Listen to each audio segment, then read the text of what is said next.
guys! Welcome po sa aking YouTube channel. So ngayon po guys, isi-share ko sa inyo, ayan yung tanong sa aking likod. Nagkamali po ako ng date flight. Maayos po ba yun? Ayan po guys ang tanong sa akin. So ang aking sagot po guys ay once na nagkamali po kayo ng inyong date flight ay hindi nyo na po siya maayos kung ito ay confirmed ticket na po siya. So ang magagawa nyo lang po ay i-rebook nyo siya. Ayan, automatically i-rebook nyo siya pero kailangan the same na amount ng pamasahe. Kung hindi ay magbabayad kayo ng excess na payment. Ayan. So, kailangan guys, double check natin bago natin i-confirm kung tayo ay nagbubook para maiwasan po natin ang mga ganitong pagkakamali. Ayan.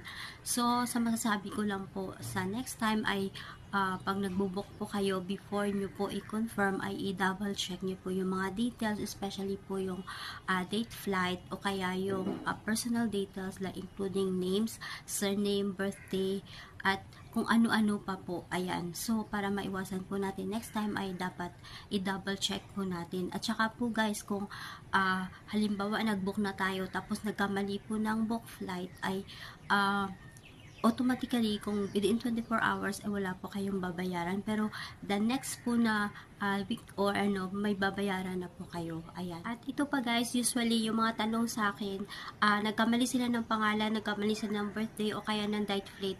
At mahirap po nilang i-amend yung problem kasi po nagbubook po sila sa third party. So, palagi ko po sinasabi sa aking mga subscribers na nagtatanong sa akin na kailangan, halimbawa, nagbabook kayo sa Cebu Pacific, kailangan sa Cebu Pacific website din. Kung kayo ay nag-online booking ng iyong sarili o ng iyong friends, ay kailangan sa definite po na website. Halimbawa, Cebu Pacific. So, sa Cebu Pacific din po kayo mag-book, sa Philippine Airlines at saka sa AirAsia para pag may problema po ay mismo yung chatbot nila ang magre-resolve. Ayan. Pero kung third party po ay wala po kayong registration sa kanilang system. So, yan lang po ang aking ma-share. Thank you so much at salamat po sa lahat ng sumusuporta sa aking mga tutorial. See you again!